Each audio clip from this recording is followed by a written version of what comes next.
for Arkansas Week provided by the Arkansas Democrat Gazette, the Arkansas Times, and KUAR FM 89. Hello again, everyone. Thanks very much for being with us. Nobody is happy with fuel prices or mortgage rates or the cost of milk, for that matter. But Arkansans could be a lot unhappier than they are, bad as they might be for many of us. Could it be that the situation won't become significantly worse? In other words, could inflation have peaked? The economic outlook for Arkansas from a pair of our pros in a few moments. But first, and speaking of fuel prices, a reckoning of sorts for a major supplier of natural gas in Arkansas. Tens of thousands of Summit utility customers were stunned by not only the increase in their monthly bill, but how that bill was computed. Enter the state's chief legal officer on that issue and some others, which we will discuss now with Attorney General Tim Griffin. General, thanks very much for coming in, making yourself available. Thanks for having me. Well, let's start with natural gas. Where is the situation now? You have been in contact, obviously, with senior officials at Summit.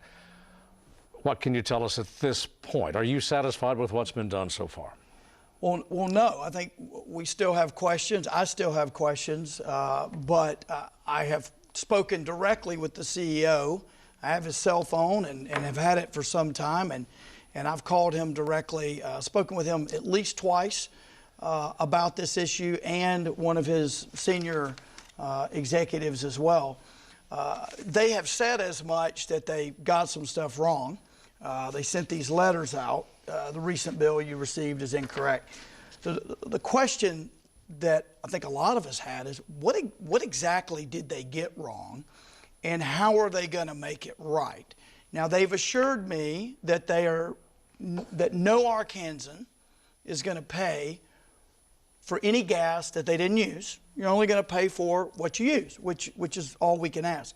But what I wanted to do is figure out, by looking at real life bills from my neighbors, from other people who have bombarded me with questions, and rightfully so, I wanted to figure out, what are some of the factors? And the company says we had a data processing era transitioning to the new computer system. That's what the company says, and I believe that. They sent out a lot of estimated bills instead of actual, which was a mistake. That seems to be the rub in a great many of these cases, doesn't it? It is. I've got some real life examples here. So in some instances, I can explain a lot of the bump, but I can't say for certain that the different factors, the number of days the bills cover, the price increase, the usage increase, I cannot say that in every case that explains the difference and the frustration. And so we're just going to stay on this until we make sure that everybody completely understands their bill. Let me give you a couple examples. Well, quickly, okay. Yeah, go ahead. So this is a bill for $326.89 that this person got in December. It was for November into December. Then they got a bill for $555.65. So it went from $326.89 to $555.65. Now in this instance, we started looking. So the amount they used, and that I'm assuming that is correct. If that's incorrect, that'll have to be, and that's the meter reading, right? We have to assume this is correct. So it goes, at least for the purpose of this, that goes from 166 to 279, so that's a significant increase. This is a big deal here. This bill covers 28 days, the lower bill. The higher bill covers 34 days, okay? So you're talking about a week more included in the second bill. So when you look through them, some of them are for the same number of days, some of them are not. Some of them reflect a massive increase in usage because of the cold spike. Some of them do not. So here's what I can say. We're going to make sure that everybody not loves their bill, because I don't think anybody loves their bill, but we're going to make sure that no Arkansan pays for gas they didn't use. And there's been some talk of Ukraine and how that bumped the prices and all that. That may explain a year increase or a longer term increase. That does not explain a month-to-month spike. Would it not be better, or have you considered referring this over, working jointly with the PSC staff? This is usually their bailiwick. Yeah, so what we're doing is gathering all the facts that we can gather, and we are using the resources we have to communicate with the public in a way that maybe the PSC doesn't. The PSC, you're right, statutorily has responsibility if there's something that they want to investigate here to pursue that part of it. But we're doing all that we can so that we can communicate with them our findings. I'm not only going to do it in a formal way, but I'm on television a lot telling everything that I'm learning. All right, if I can move to another issue now, and that's prisons and corrections. You're on the record, General, as advocating a significant increase, anyway, in our bed capacity for the Arkansas Department of Correction. We haven't seen any particulars yet. Can you fill us in? What do you know? We haven't seen the legislation yet. Yeah, so... And you've been working with the legislative team. Absolutely. So, first of all, I'd like to say that anyone who says we can either have prisons or we need to do this over here is creating what we call a false choice. It's all the above. We have neglected prisons for decades, right? And I will say this, we've been building prisons from a practical standpoint without actually physically building them. What do I mean? We've been pushing, we collectively, the state, have been pushing violent felons into the county jails. So we in effect have been expanding the prisons over the last so many years in the worst possible way. Well, in two ways, though. I mean, we've built quite a few beds over the last decade, have we not? Or certainly the last We haven't had a massive expansion in about 20, a significant expansion about 20 years. But what has happened is we've killed misdemeanor justice. We've taken misdemeanor justice from the criminal code because we have filled up the county jails with felons that belong in the prison, and the county sheriffs will tell you, people who commit misdemeanors know it's highly unlikely they're going to end up in jail. So get to the numbers and to your question. If you just fixed the corruption, so to speak, of the process that puts all these people that belong in state prison and county jails, if you just fix that and take those felons and put them in prison, that's 2,000 beds, period. Okay, so that's just to get the system back the way it was intended. Okay, so that's not adding any really. Then there's growth. Well, forget growth for a second. We've been releasing hundreds, over 1,000 every year, emergency release by the governor. So that's at least another 1,000 just to bring us up to date with no growth. That's 3,000. A lot of people don't understand that. So these are people that are already being either housed in the wrong place or released way before they should be. And they're not people who wrote hot checks, stole some candy, and smoked a joint. Those people aren't in state prison. We are at capacity. So the people that end up actually in state prison, they're doing far worse. So those are being released. To fix that, it's 3,000. And then for growth, over the next 10 years, probably 2 more thousand. That's how I got to the 5,000. Okay, what is powering this growth? Our rate of incarceration in Arkansas is significantly high, is it not? Well, here's the problem. We are incarcerating the same people over and over and over again, and because they don't serve much time. I have an example of a guy that got 144 months. I believe it was for maybe second-degree murder. In any event, he ended up doing 24 months, if I remember correctly. Anyway, the bottom line is people are serving a mere fraction. And here's the other problem. When they return to their community, actually I believe that was a sexual assault. In any event, when they return to their community, they generate and foment more of this activity. The federal system, on the other hand, instead of having a default of you get 10, you're out in 2, which is our system, in the federal system, if you get convicted, you're serving 85% minimum. If you don't behave, you're serving 100. So the police chief in Wynne, Arkansas told me, when we arrest people for serious drug trafficking, what have you, the first question they ask is, am I going federal or state? State, they laugh. Federal, they cry. This is, when you tell law enforcement this, they go, yeah, we hear that all the time. Because the state is going to let you out quickly, and the feds are going to make you do your time. Well, we got to fix that. Do we just have more serious, violent offenders in Arkansas? More, well, because you're talking about recidivism, but I mean, we get the numbers, the raw numbers keep increasing. Yeah, look, it is not. I was reading a book about the 19th century in Arkansas not long ago. It is not news that we have had historically more violence than some other states, but this is not a new thing. And we need to continue to deal with that. But in the meantime, while we're working on rehabilitation, and I've been on the board of Pathway to Freedom, a prison ministry. I've led worship at Wrightsville Prison. I believe in rehabilitation with the appropriate training and programming. And we've got our recidivism through Pathway to Freedom down from a state average of 54 to about 23%. But while we're doing that, my family and your family and everybody's family has still got to be kept safe while we're working on the long-term deal. And here's the thing. Governments are put together primarily, not for bike paths. Bike paths are great, but that's not why governments were put together.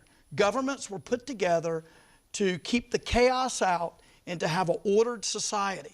And if government fails on keeping us safe, it has failed on a fundamental point. If you're not safe, you're not free. If I hear people all the time, I can't get gas at night because I don't want a gun to my temple. If you feel that way in a town, you're not free. You are not free. And we have got to incapacitate people who over and over again are a menace to our communities. Look, about a year ago, I started taking all the big stories from KATV and anything breaking on this station, whatever, and I started looking, who's committing these? And the number of parolees that were committing the violent crime in Arkansas was unbelievable. I have the spreadsheet, happy to share it with you. It took about a year to compile. But what we found was people who should never be released, including the guy that killed a correctional officer in Maumelle, they should never be released, and they're out running free. If it was the federal system, they would never be out. They would never be out. So we're working on that with an eye toward more rehabilitation for nonviolent, more mental health help, all of that stuff. It's not either or, it's all the above. And I have to end it there, General, because we're out of time. Will you come back again? Anytime. You got it. Thank you. General, thanks very much. Thank you. Our economy in a moment.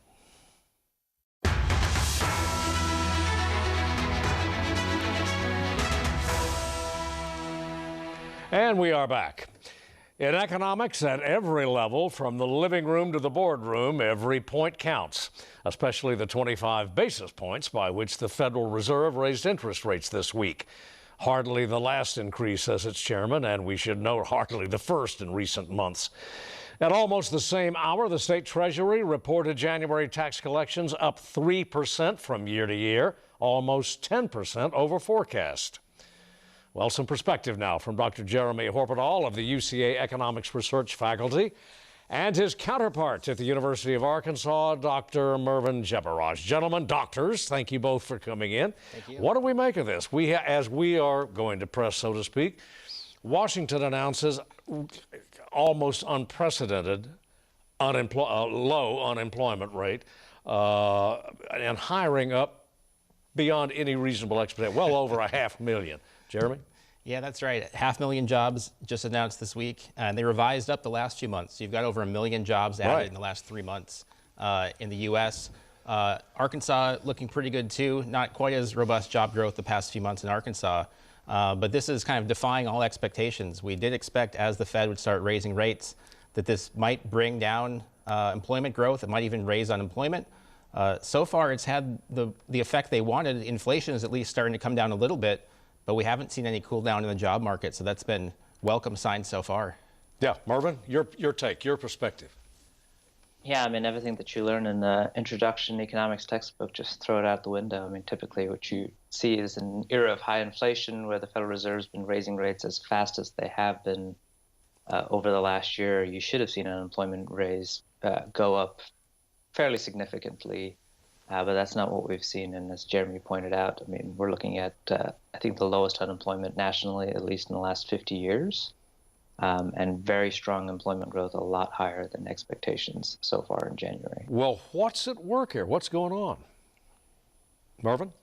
Well, I mean, I really think that we haven't faced a situation like this since probably the flu in 1918, so probably not in 100 years or more. So I think trying to get back to normal in any sense after a global pandemic, I think everything that we considered normal behavior after that shouldn't stand. So I think that's kind of what we're seeing right now is, we're recovering from a global pandemic. We have high inflation sort of as a result of that and the Russian invasion of Ukraine and some of the policy responses to that pandemic.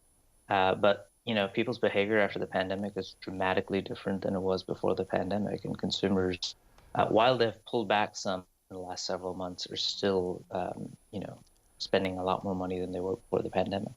Yeah, Jeremy, obviously Arkansas is captive to mega trends anyway, but everybody's concerned about egg prices, milk, and motor fuels. What's the outlook? Well, like you said, egg prices have been the big story over the past few months. We are starting to see, at least at the wholesale level, some relief there as the avian flu, which is the primary driver of that, has started to maybe abate a little bit. So maybe we'll get some relief there too. But groceries have always been, for the past year or year and a half, much higher inflation in groceries overall than the total inflation rate. And that's still true in the latest report. So we are seeing the overall inflation rate come down, but for a lot of things consumers are buying and seeing the actual price on the shelf, like groceries, not much relief there yet. Motor fuel had been down, now it's back up a little bit, but still well below what it was a year ago. So we're looking at least in the right direction for a lot of these things. And there's always general inflation, which affects everything. Then there's particular things like the egg prices, which are getting the overall effect, but also this supply constraint they're having with the avian flu.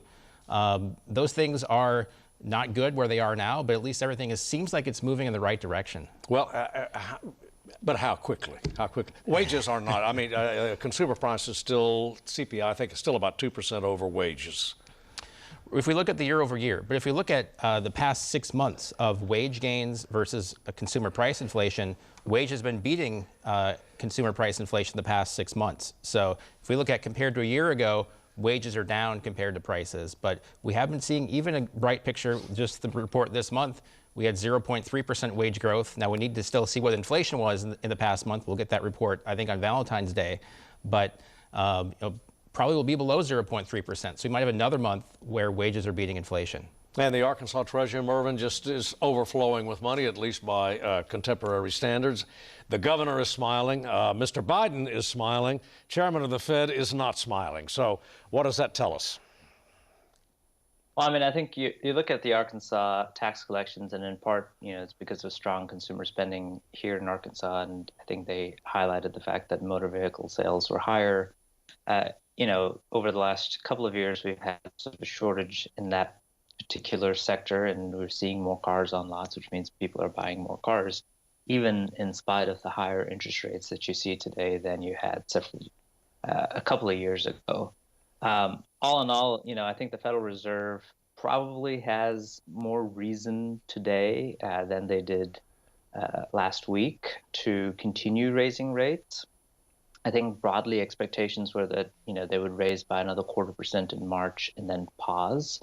I think we're likely to see, given that the employment rate has come in as strong as it has, let's assume that inflation continues to trend downwards. It's not quite to where the Federal Reserve would like it to be, in the long run. So I think this sort of gives them more encouragement to raise rates without having to pay for it with higher unemployment rate. What, Mervin, is your take on mortgage rates? What are we likely to see in the near term? Because housing is, of course, so crucial to the economy.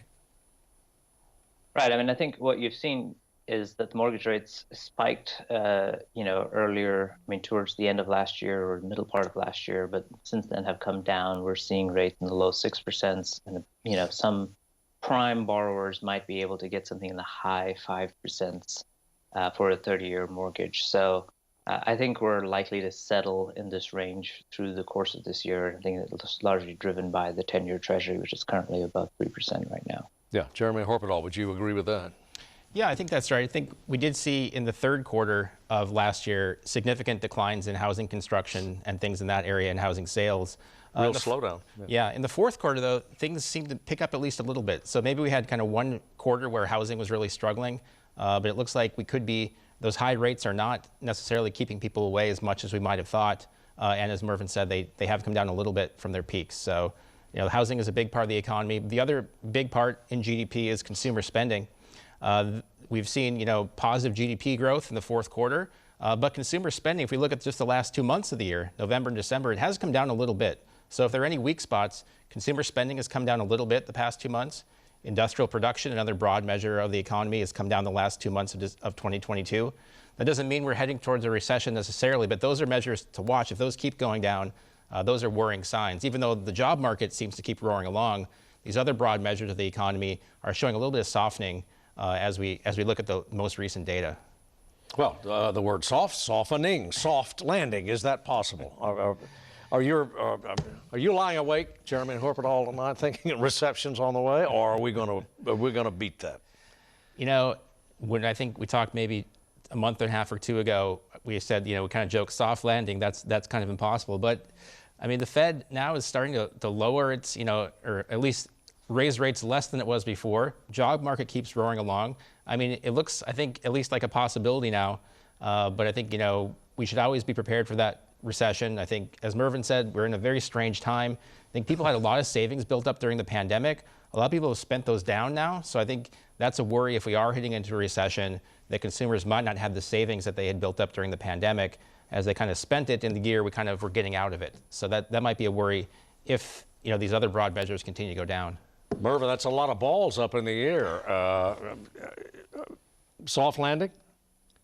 I'm a Jeremy. If you'd asked me 2 months ago, I'd have said, no, there's no way they're going to manage a soft landing with the pace of rate hikes that the Federal Reserve was doing. But given all the indicators that we have today, given that they might be slowing or they have slowed their rate increases, and unemployment is as low as it is, employment is still growing, and hopefully inflation continues to abate, at least the general levels of inflation, I think the prospects of a soft landing are much better this year. And I think, last year, probably a lot of economists were predicting that we would be in a recession in the first half of this year. And it at least looks like in the first quarter, that's not likely. There are still other shocks that might happen, an escalation in the war between Russia and Ukraine, something else that we're not looking at this point. But sitting where we are today, it looks like somehow they've managed a soft landing for now. Well, obviously tax cuts are on the Arkansas agenda, both in the executive and the legislative branches. So if I were the chairman of, say, the House or a Revenue and Taxation Committee, what would you whisper in my ear, Mervin?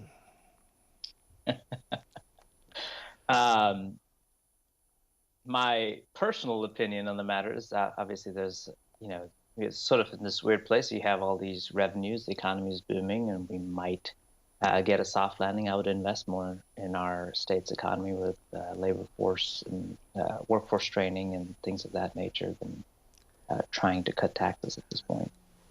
Jeremy? Yeah, I think I might disagree a little bit with Mervin here. I think there is opportunity with the huge surpluses that we've had the past couple of years to maybe do some more, but I would make them contingent if I was talking to the chair of the Revenue and Tax Committee, make them contingent upon revenues continuing to come in, right? So that we're not going to cut them down and then all of a sudden 6 months from now we have a recession. Triggers. Right. So triggers where as available revenue comes in, we would use that to lower income tax rates. I think we're in a very competitive kind of situation where lots of states, including a lot of our neighbors, are cutting taxes. So it doesn't mean we should go to zero right away. I think that's sometimes floated as an idea, but I think most people look at the numbers and say, well, you can't actually do that. But doing what the legislature has done the past few years, a couple tenths of a percent here, a couple tenths of a percent there. Now we've gone down from 7 to under 5% for our personal income tax rate. I think some measured kind of prudent cuts like that should be on the table as long as we're not doing it without knowing the revenue's there. Right. Got to end it there because we're out of time. Doctors Horpedahl and Jebaraj, thanks very much for coming in. As always, come back again soon. That does it for us for this week. As always, thank you for watching. See you next week.